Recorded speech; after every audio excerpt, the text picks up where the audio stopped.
தினம் ஒரு ஆர்டிக்கலில் நம்ம இன்றைக்கி என்ன ஆர்டிக்கல் பார்க்குறோம் அப்படின்னா சரத்து 13 பார்க்குறோம். சரத்து 13 என்ன சொல்லுது அப்படின்னா, ஒரு சட்டம் வந்து ஃபண்டமெண்டல் ரைட்ஸை எதிர்க்கும் போது, அதாவது அதற்கு எதிராக இருக்கும்போது அந்த சட்டம் வந்து செல்லாது அப்படின்னு சொல்லக்கூடியது தான் சரத்து 13. அடிப்படை உரிமைக்கு முரணாக இருக்கிற எல்லா சட்டங்களும் வந்து செல்லாததாக ஆக்கக்கூடியது வந்து ஆர்டிக்கல் 13. இந்த ஆர்டிக்கல் அப்படி சொல்லுது அப்படின்னா, இந்த இது வந்து உச்சநீதிமன்றத்திற்கு 32வது ஆர்டிக்கலும் 32வது ஆர்டிக்கலும் ஹைகோர்ட்டுக்கு 226வது ஆர்டிக்கல் மூலியமாகவும் ஜுடிஷியல் ரிவ்யூ பண்ணுறதுக்கு பண்ண முடியும் அப்படின்னு சரத்து 13. இந்த ஜுடிஷியல் ரிவ்யூ அப்படிங்கிற கான்செப்டை நம்ம எங்கேருந்து எடுத்துக்கிட்டோம் அப்படி அமெரிக்க அரசியலமைப்பிலிருந்து ஜுடிஷியல் ரிவ்யூ அப்படிங்கிற கான்செப்டை நம்ம எடுத்துக்கிட்டோம்.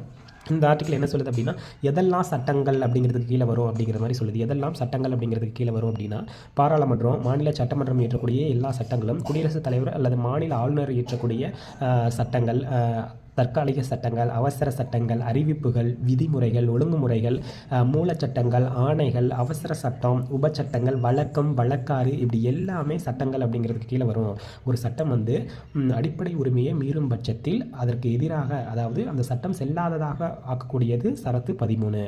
அடுத்தது, ஒரு அரசியலமைப்பு திருத்த சட்டம் வந்து சட்டம் அல்ல அப்படின்னா ஆரம்ப காலங்களில் வந்து இந்த சரத்தை வந்து சொல்லிட்டு இருந்துச்சு. சரத்து 13 என்ன சொல்லுச்சு அப்படின்னா, அரசியலமைப்பு சட்ட திருத்தத்தை வந்து சட்டம் அல்ல, அது வந்து நீதிமன்றத்திற்கு வந்து அது வந்து ஃபண்டமெண்டல் ரைட்ஸை வயலேட் பண்ணும்போது அதற்காக நம்ம வந்து நீதிமன்றத்தை நாட முடியாது அப்படின்னு சொல்லிட்டு இருந்துச்சு முன்ன. எப்போ 1973க்கு முன்னாடி 1973 கேசவானந்த பாரதி வழக்கில் என்ன சொல்கிறாங்க அப்படின்னா, சட்ட திருத்தமும் சட்டம் தான், அதுவும் ஃபண்டமெண்டல் ரைட்ஸை வயலேட் பண்ணுச்சு அப்படின்னா அதை எதிர்த்து நம்ம நீதிமன்றத்தில் வழக்கு தொடர முடியும் அப்படின்னு சொல்லுது சரத்து 13. இதெல்லாம் சரத்து 13 ரொம்ப முக்கியமான